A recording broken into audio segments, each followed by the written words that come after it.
In this video, I'm going to show you how to recover deleted messages on Messenger.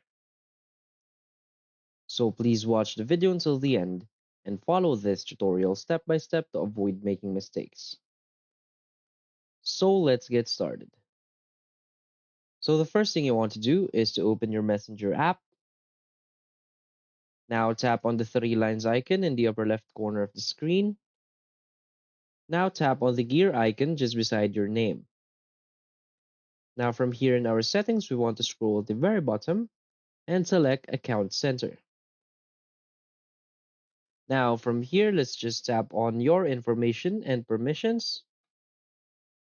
Now select download your information.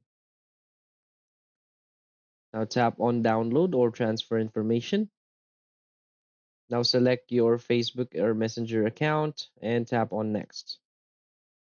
From here, just select specific types of information.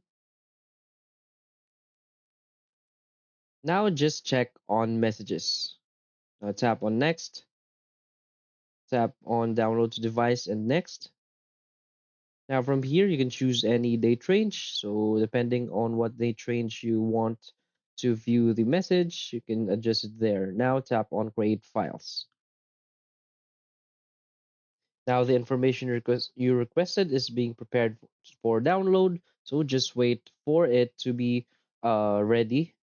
So after it's ready, you can now download the information and you will now get or download a file which contains all of the messages you have sent and received on Messenger. So that's it. So if you find this video helpful, please hit like and subscribe. Thanks.